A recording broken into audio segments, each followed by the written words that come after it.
Today I'm making something refreshing and cool to beat the heat. It is rich in flavor and nuts. So let's quickly see the recipe for badam milkshake. First, I'm going to begin with making a paste of almonds, for which I've taken 25 almonds, soaked it in hot water for about 3 to 4 hours and then peeled them. And now I'm going to add them in the blender.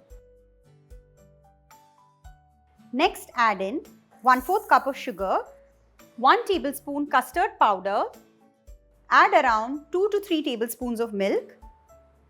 Grind all these ingredients together into a fine paste. I have a smooth mixture of the almonds, custard powder, sugar and milk here. Next, add in half a liter of milk to boil.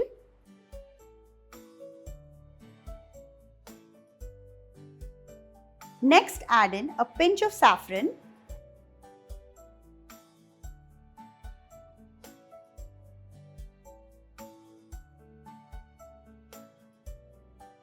After boiling the milk for 3 to 4 minutes, let's add this in. Make sure you boil it for 2 to 3 minutes and constantly keep stirring on it. Once the milk becomes thick, add in 1/4 teaspoon of cardamom powder. Give this a final mix.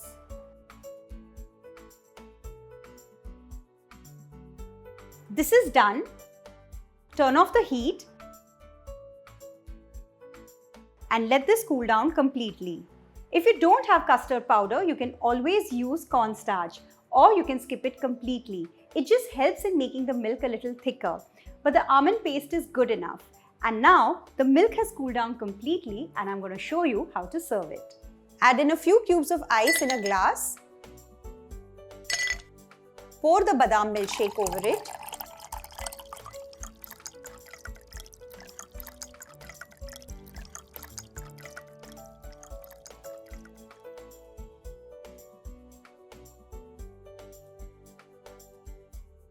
To make this even more richer, I'm going to top it with some kulfi pieces, garnish with some almond flakes and pistachio flakes, and finally drizzle some rose syrup. The chilled badam milkshake is ready. You can even add some soaked sabja or basil seeds to make it even more cooling. This drink is a very good energy booster. So do give it a try. Subscribe to Rajshri Food. I'll see you soon. Bye-bye.